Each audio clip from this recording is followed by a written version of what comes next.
Hi. Welcome back.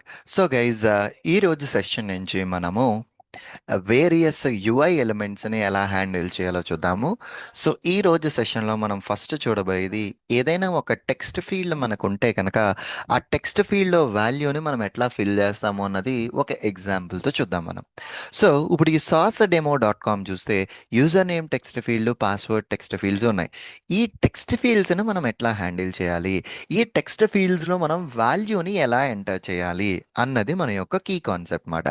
So దీనికోసం నేను ఇక్కడ ఏం చేస్తున్నాను అంటే, I just created a sample program here.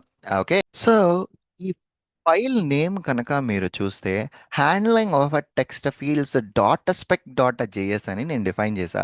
So guys, ఇంతకు ముందర వరకు మనం క్రియేట్ చేసిన ఫైల్స్ అన్ని మీరు అబ్జర్వ్ చేస్తే కనుక ప్రతి ఫైలు 1 2 3 4 5 సో అని అట్లా ఇచ్చాము. బట్ ఐడియల్గా రియల్ వరల్డ్లో మనం ఒక ప్రోగ్రామ్ క్రియేట్ చేసేటప్పుడు దానికి మీనింగ్ఫుల్ నేమ్ ఇవ్వాలి. సో అందుకోసం ఇక్కడి నుంచి ప్రతి యూఐ ఎలిమెంట్, ఇంకా ఫర్దర్గా చెప్పే ప్రతి సెషన్కి కూడా నేను ప్రాపర్ నేమింగ్ కన్వెన్షన్స్తో స్టార్ట్ చేస్తాను నేను. దీనికోసం నేను ఒక సింపుల్ టెస్ట్ అయితే క్రియేట్ చేసి పెట్టుకున్న, హ్యాండ్లింగ్ టెక్స్ట్ ఫీల్డ్స్ 1 అని.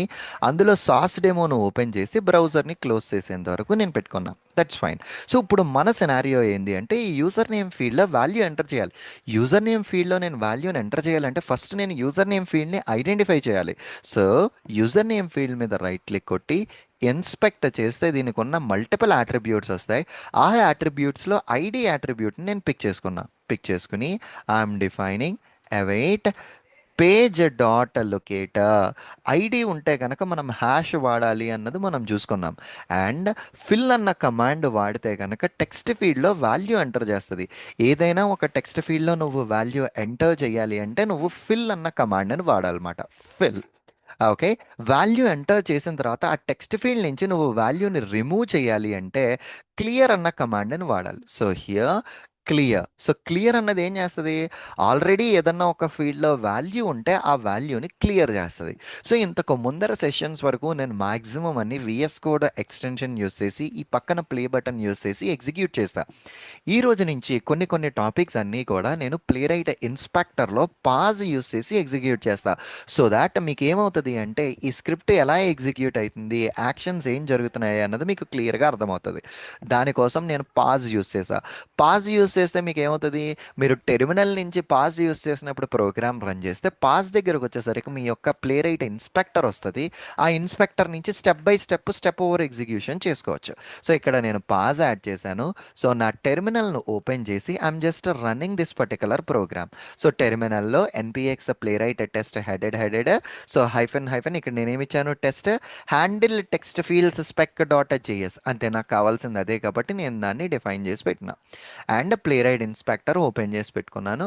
అండ్ ఇక్కడ whenever I did a step over, నా యూజర్ నేమ్ ఫీల్డ్ హైలైట్ అయ్యి యూజర్ నేమ్లో వాల్యూ ఎంటర్ చేసింది. అండ్ క్లియర్ అన్న కమాండ్ ఆ ఫీల్డ్లో వాల్యూని కూడా క్లియర్ చేసింది బ్రౌజర్లో. అండ్ కంటిన్యూ చేస్తే బ్రౌజర్ క్లోజ్ చేశాను. That's perfectly all right. So లొకేటర్ని యూస్ చేసి మనం స్క్రిప్ట్ని సక్సెస్ఫుల్గా ఎగ్జిక్యూట్ చేసాము, బ్రౌజర్ని క్లోజ్ చేసింది. ఇమీడియట్గా మనకి మైండ్లో ఒక క్వశ్చన్ ఏమొస్తుంది అంటే, సురేంద్ర నువ్వు బిల్ట్-ఇన్ లొకేటర్స్ నువ్వు కాన్సెప్ట్ చెప్తున్నప్పుడు, రైట్, బిల్ట్-ఇన్ లొకేటర్స్ కాన్సెప్ట్ నువ్వు చెప్తున్నప్పుడు బై డిఫాల్ట్గా నీ ప్రోగ్రాంలో బిల్ట్-ఇన్ లొకేటర్స్ వాడాలన్నావు కదా, then why have you used these normal locators, right? So ఇప్పుడు మనం బిల్ట్-ఇన్ లొకేటర్స్ వాడి ఎందుకు చేయకూడదు? So there is no restriction. So మనం బిల్ట్-ఇన్ లొకేటర్స్ కూడా వాడచ్చు. await page dot get by role. So role. So ఇప్పుడు ఇది బ్రౌజర్లో మీకు కనిపించేది ఏంటండి, అది టెక్స్ట్ ఫీల్డ్. ఈ టెక్స్ట్ ఫీల్డ్కి నేను టెక్స్ట్ బాక్స్ అని ఇస్తాను. నేను టెక్స్ట్ బాక్స్ అని ఇచ్చిన తర్వాత ఆ పర్టికులర్ ఎలిమెంట్కి సంబంధించిన యునీక్ యాట్రిబ్యూట్ నేమ్లో పెట్టాలి. సి యూజర్కి ఇక్కడ ఏం కనిపిస్తుందండి, ఈ టెక్స్ట్ ఫీల్డ్లో మీకు యూజర్ నేమ్ అనే ఒక వాల్యూ యూ అప్పర్ కేస్తో ఉంది. So here get by name user name.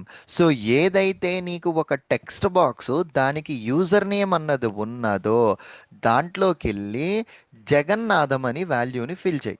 What you want fill it? So you want fill my name as a Jagannatham. Okay, fill చేయి. అండ్ ఆటోమేటికలీ ఫిల్ అయిన తర్వాత దాన్ని కూడా క్లియర్ చేయి. Okay, I want clear it up. Okay, clear చెయ్యు అన్న. Perfectly all right. నా when I try to run this program again దీన్ని కూడా టెర్మినల్ నుంచే రన్ చేస్తున్నాను నేను. Step over. ఇప్పుడు యూజర్ నేమ్ ఫీల్డ్ దాంతో ఎంటర్ చేసింది Jagannatham, and it clear that value, and of course execution అయితే టెర్మినేషన్ కూడా జరిగింది. So this is the way how exactly we can create a value, and how exactly we can identify a text field and enter a value. So immediately మనకు ఇంకొక point. So Surendra, నువ్వు get by role పెట్టినప్పుడు name పెట్టావు కదా, name ఇవ్వకపోతే ఏమవుతుంది? So what it's gonna happen, will it identify or not? So let us see a simple example for the same. So here, get by role, await page dot get by role, and ఈ role ఏంటి? Text box. C in జనరల్గా నీకు బ్రౌజర్లో ఒకటే ఒక text field ఉందనుకో, ఈ get by role వెళ్ళి డైరెక్ట్లీ యాక్షన్ పెర్ఫామ్ చేస్తుంది. ఈ సిచ్యువేషన్లో నీకు ఎన్ని టెక్స్ట్ బాక్సెస్ ఉన్నాయి బ్రౌజర్లో? రెండు ఉన్నాయి.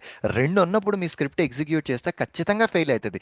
మల్టిపుల్ ఎలిమెంట్స్ ఉన్నప్పుడు నీ ఫస్ట్ ఎలిమెంట్ మీద యాక్షన్ పెర్ఫామ్ చేయాలి అంటే what you need to use? You need to use a first dot fill, and this time I'm using Surendra. ఈసారి సురేంద్ర అని ఫిల్ చేయి అంటున్నానండి. సో సింపుల్ థింగ్, ఫస్ట్ ఎందుకు యూజ్ చేసాము? ఇక్కడ నేను టెక్స్ట్ బాక్స్కి సంబంధించిన ఏ యాట్రిబ్యూట్ ఇవ్వలేదు కాబట్టి, బ్రౌజర్లో మల్టిపుల్ టెక్స్ట్ బాక్సెస్ ఉన్నాయి కాబట్టి అది ఐడెంటిఫై చేయడానికి ఇష్యూ వస్తుంది కాబట్టి నేను ఫస్ట్ అని ఇచ్చాను. సో మీకు ఇచ్చే అసైన్మెంట్ ఏంటి అంటే, ఈ ప్రోగ్రాంలో ఫస్ట్ ఇవ్వకుండా మీరు రన్ చేసి ప్రోగ్రామ్ ఎగ్జిక్యూట్ అయిందా ఫెయిల్ అయిందా అన్న రీజన్, ఆ పాయింట్ మీరు అప్డేట్ చేయండి. Okay, so let me try to run this program again. Okay, ఈ ప్రోగ్రామ్ అయితే మళ్ళీ రన్ చేస్తున్నాను నేను. So this time, so here ఇది టెక్స్ట్ బాక్స్ ఫిల్, ఫస్ట్ని ఐడెంటిఫై చేసి ఫిల్ చేసిన సురేంద్ర ఎంటర్ చేసింది. పర్ఫెక్ట్లీ ఆల్ రైట్, నా స్క్రిప్ట్ అయితే సక్సెస్ఫుల్గా ఇక్కడ వరకు ఎగ్జిక్యూట్ అయింది. Good enough. సో ఇప్పటి వరకు మనం ఏం చేసామండి? ఫిల్ అన్న కమాండ్ని యూస్ చేసి టెక్స్ట్ ఫీల్డ్లో వాల్యూని ఎంటర్ చేసాము. క్లియర్ అన్న కమాండ్ని యూస్ చేసి వాల్యూని క్లియర్ చేసాం. అండ్ నెక్స్ట్ మన దగ్గర ఉన్న ఇంకొక కమాండ్ ఏంటి అంటే ఇన్పుట్ వాల్యూ. దీన్ని యూస్ చేసి టెక్స్ట్ ఫీల్డ్లో నువ్వు ఏదైతే ఎంటర్ చేసిన వాల్యూ ఉందో ఆ వాల్యూని గెట్ చేస్తుంది అనమాట. సో హియర్ ఇప్పుడు ఇక్కడ ఆల్రెడీ సురేంద్ర ఎంటర్ చేశాం కదా, సో ఇక్కడ నేను ఇన్పుట్ వాల్యూ అంటున్నా. ఇన్పుట్ వాల్యూ ఏం చేస్తుంది? ఆ టెక్స్ట్ ఫీల్డ్లో ఉన్న వాల్యూని బయటికి తీసుకొస్తుంది. బయటికి తీసుకొచ్చింది అంటే you can store it in a constant. And now console.log, I'm printing that particular value. Basically ఈ సిచ్యువేషన్లో నేను వాల్యూని ఒకటి ప్రింట్ అవుతుందో లేదో చెక్ చేయాలి. ఆల్రెడీ నాకు అవన్నీ బ్రౌజర్లో ఇంటరాక్షన్స్ మంచిగా అవుతున్నాయి కాబట్టి నేను విఎస్ కోడ్ ఎక్స్టెన్షన్ యూస్ చేసి రన్ చేశాను. ఇంతకు ముందర వరకు నేను టెర్మినల్ నుంచి ఎందుకు రన్ చేశాను అంటే నాకు అక్కడ ఇంటరాక్షన్ అవుతుందో లేదో చెక్ చేయడానికి. ఈ సిచ్యువేషన్లో నాకు ఆ వాల్యూ ప్రింట్ అవుతుందో లేదో నేను చెక్ చేయాలి కాబట్టి డైరెక్ట్లీ లాగ్ ఉంది కాబట్టి నేను విఎస్ కోడ్ ఎక్స్టెన్షన్ యూస్ చేసి ఎగ్జిక్యూట్ చేశాను. సో హియర్ సురేంద్ర అన్న వాల్యూ నాకు ఇక్కడ కన్సోల్లోకి ప్రింట్ అయింది. Okay, perfectly all right. So this is the way how exactly we can handle the text fields అండి. గుడ్. అండ్ ఇది అయిన తర్వాత సురేంద్ర, మనం ప్రోగ్రామ్ క్రియేట్ చేసిన తర్వాత అసర్షన్స్ అన్నవి మ్యాండేటరీ అనుకున్నాం కదా, ఇప్పుడు దాకా ఏ అసర్షన్స్ యాడ్ చేయలేదు. Can we add an assertion? Yes, let us try to add an assertion. So guys, ఇప్పటి వరకు నేను ఏ టెస్ట్లు క్రియేట్ చేసినా సరే కాపీ పేస్ట్ చేశాను. ఇక్కడ నుంచి నేను టైపింగ్ అయితే చేద్దాం అనుకుంటున్నా. Handling of a text fields 2, and ఇక్కడ a sync, and here I'm gonna use my page fixer. So here I'm gonna use my page fixer. Okay, good. So ఈ టెక్స్ట్ ఫీల్డ్ 2లో await page dot go to, and ఈసారి assertions. So ఈ అసర్షన్స్కి కూడా నీకు saucedemo.com నువ్వు open చేయాలి. So here I'm opening a saucedemo.com, and here next. ఇప్పుడు అంతా అయిపోయిన తర్వాత it should close the browser. ఈ క్లోజ్ ద బ్రౌజర్కి ఆల్రెడీ పేజ్ డాట్ క్లోజ్ ఉంది కాబట్టి I just copied it and simple క్లోజ్కి ఒక్క దానికి నేను ఇక్కడ పెట్టిన. That's fine. ఇప్పుడు అసర్షన్స్ అండి. ఇప్పుడు నేను ఒక అసర్షన్స్ యాడ్ చేయాలి అంటే నా యొక్క క్రిటికల్ థింగ్ ఏంది? ఫస్ట్ ఆఫ్ ఆల్ బ్రౌజర్లో ఈ యూజర్ నేమ్ టెక్స్ట్ ఫీల్డ్ ఉందా లేదా తెలియాలి, right? So here user name text ఫీల్డ్కి ఐడి ఉంది, రోల్ ఉంది, నేను దేని నుంచి అయినా తీసుకోవచ్చు. So here await, okay, page dot locator hash this, and ఇక్కడ ఈ పర్టికులర్ ఫీల్డ్ విజిబుల్ ఉందా లేదా చెక్ చేయాలి. సో ఇన్ జనరల్గా మీకు గుర్తుంటే కనుక లొకేటర్స్ మీద మనం విజిబుల్ ఇవి పనిచేయాలంటే ఖచ్చితంగా ఎక్స్పెక్ట్ వాడాలి అనుకున్నాం. Expect that locator dot to be visible, ఆ పర్టికులర్ ఎలిమెంట్ విజిబుల్ ఉందా లేదా చెక్ చేయి. విజిబులే కాదండి. నువ్వు టెక్స్ట్ ఫీల్డ్ మీద వాల్యూ ఎంటర్ చేయాలి అంటే అది ఎనేబుల్ అయ్యి ఉండాలి. Right. So to be enabled అది ఎనేబుల్ అయ్యిందా లేదా చెక్ చేయి. అండ్ ఆటోమేటికల్లీ టెక్స్ట్ ఫీల్డ్ అయితే ఖచ్చితంగా అది ఎడిటబుల్ అయ్యి ఉండాలి. అది ఎడిటబులా కాదా చెక్ చేయి. అండ్ ఆల్సో నువ్వు వాల్యూ ఎంటర్ చేసే ముందర అది ఎంటీగా ఉందా లేదా చెక్ చేయడానికి టు బీ ఎంటీ కూడా చెక్ చేయి.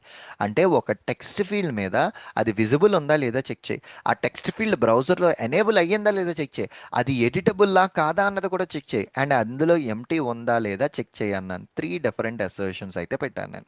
పెట్టి let me try to run this particular program. ఈ ప్రోగ్రామ్ రన్ అయ్యి it should complete those assertions. నా స్క్రిప్ట్ అయితే సక్సెస్ఫుల్గా ఎగ్జిక్యూట్ అయింది. Perfectly all right. నా ఇప్పుడు ఏం చేద్దామంటే ప్లేరైట్ యొక్క అఫీషియల్ డాక్యుమెంటేషన్స్లో యాక్షన్స్లో చూస్తే ఫస్ట్ మనం టెక్స్ట్ ఇన్పుట్లో ఉన్నాం. ఇందులో ఉన్న ప్రతి యాక్షన్ని అయితే మనం చూద్దాము. సో వీళ్ళు అఫీషియల్ డాక్యుమెంటేషన్లో ఏం చెప్పారు అంటే ఈ ఫిల్ అన్న కమాండ్ నీకు ఏదైనా ఒక ఆబ్జెక్ట్ ఇన్పుట్ ట్యాగ్ కానీ టెక్స్ట్ ఏరియా ట్యాగ్ కానీ కంటెంట్ ఎడిటబుల్ ఇలాంటి ట్యాగ్స్ ఉంటేనే అది నీకు పనిచేస్తుంది అంటున్నారు. ఓకే. Perfectly all right. ఇట్లా పనిచేస్తది అన్నప్పుడు మనం ఆల్రెడీ పనిచేసినయన్నీ ఇవి గుర్తుపెట్టుకున్నాం. ఏది మనం ఇన్పుట్ ట్యాగ్ మీద పనిచేసాం, ఇయన్నీ చేసాం. మూవింగ్ ఫర్దర్ ఇది మనకి ఐడియా ఉండాలి. ఎక్కడ ఈ ఫిల్ పనిచేయాలి అన్నది. అండ్ వాళ్ళిచ్చిన ఎగ్జాంపుల్స్ మనకి చూస్తేనండి గెట్ బై లేబుల్ ఇచ్చారు. మనం గెట్ బై రోల్ వాడాం కానీ గెట్ బై లేబుల్ వాడలేదు. సో ఈ సాస్ డెమో అప్లికేషన్‌కు మీకు లేబుల్ లేదు. సేల్స్ ఫోర్స్ అప్లికేషన్ చూస్తే ప్రతి టెక్స్ట్ ఫీల్డ్‌కి ఒక లేబుల్ అట్రిబ్యూట్ ఉన్నది. So let me create a new program here. Test handling text fields 3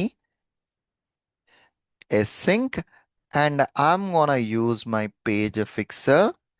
okay. Page fixer. And ఇక్కడ ఈసారి await page dot go to. ఈసారి నేను సాస్ డెమో అప్లికేషన్ని ఓపెన్ చేయాలి. ఈ sauce demo application salesforce application యూఆర్ఎల్ని బ్రౌజర్లో కాపీ చేసుకుని నేను ఇక్కడ పెట్టిన. ఇప్పుడు ఈ పర్టికులర్ ఫస్ట్ నేమ్ ఫీల్డ్కి మీకు కనిపించే లేబుల్ ఏంటి? ఫస్ట్లో F capital space name. So await page dot get by label first space name followed by a fill. First నేమ్లో సురేంద్ర ఎంటర్ చేయి. And at the same way await page dot get by label last name. So here last name. And again ఈ last నేమ్ని కూడా fill చేయి, Jagannatham. Okay. And ఇక్కడ await page dot close. Okay. Close. దీన్ని కూడా close చేశాను. And ఇది కరెక్ట్గా ఎగ్జిక్యూట్ అవుతుందో లేదో నేను టెర్మినల్ నుంచి ఎగ్జిక్యూట్ చేసి చూస్తాను. Hence I'm using await page dot pass ఇచ్చాను. ఇదంతా అయింది. నా ప్రోగ్రామ్ అయితే క్రియేట్ చేసుకున్నాను. నా ఇప్పుడు ఇక్కడ మీరు కరెక్ట్గా అబ్జర్వ్ చేస్తే ఈ పర్టికలర్ స్పెక్ ఫైల్లో నాకు మొత్తం 3 టెస్ట్లు ఉన్నాయి. నేను టెర్మినల్ నుంచి దీన్ని రన్ చేస్తే కనుక నాకు మొత్తం 3 టెస్ట్లు వన్ ఆఫ్టర్ అనదర్ ఎగ్జిక్యూట్ అవుతాయి. నాకు 3 ఎగ్జిక్యూట్ అవ్వకూడదు, ఒకటే ఎగ్జిక్యూట్ అవ్వాలి. మనం ఆల్రెడీ మనం ప్లే రేట్ చదువుకుంటున్నప్పుడు స్కిప్ అని ఓన్లీ అని చదువుకున్నాం. If you remember test dot skip ఏం చేస్తుందండి? ఆ టెస్ట్ని ఇట్ విల్ నాట్ ఎగ్జిక్యూటెడ్.